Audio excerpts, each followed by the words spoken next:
Ang Valentine's Day daw ay para lang sa mga taong malalambing at mapagmahal. Kaya kapag call ka daw sa iyong kapartner, antayin mo ang November 1, araw ng mga patay, para sa nanlalamig mong feelings para sa iyong minamahal.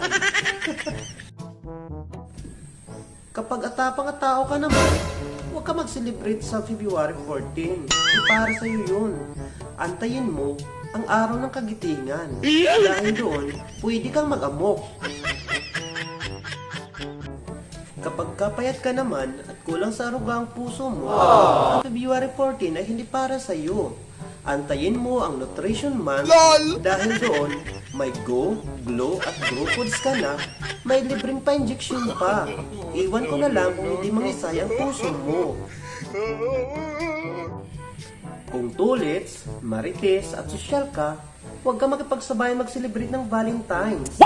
Antayin mo ang English Month. Tingnan lang natin kung makapagsosyal ka pa habang nag-nosebleed ang ilong mo. Gago! Yan.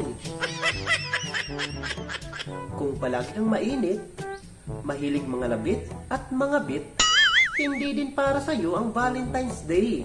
Antayin mo ang Marso dahil yon ay Fire Prevention Month. Doon, kapag nasabuyan ka ng tubig, baka may masmasan ang kapal ng face mo. Sa mga mapagbigay at mapagpaubaya sa pag-ibig, huwag din kayo mag-celebrate ng Valentine's. Antayin nyo ang Pasko dahil yun ang panahon ng pagbibigayan. Oh my God! Wow! Gets?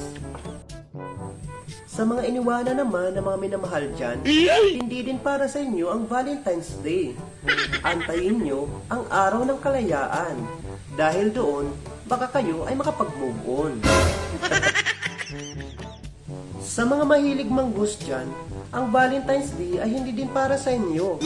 Antayin ninyo ang buwan ng mga multo. O kaya naman, antayin ninyo ang kada katapusan ng buwan at doon mag-celebrate kayo. Alam nyo kung bakit?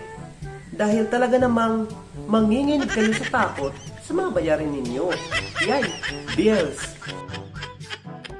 Kaya sa may mga minamahal at magmamahal, magpakatotoo kayo sa inyong mga sarili at sa mga mahal ninyo. Marami ngayon ang naluloko dahil naglipa na ang mga manluloko. Alam nyo kung bakit? Kasi nga, kahit ang mga hayop ay nagiging malambing sa araw ng mga puso. Di ba? Totoo? Yay.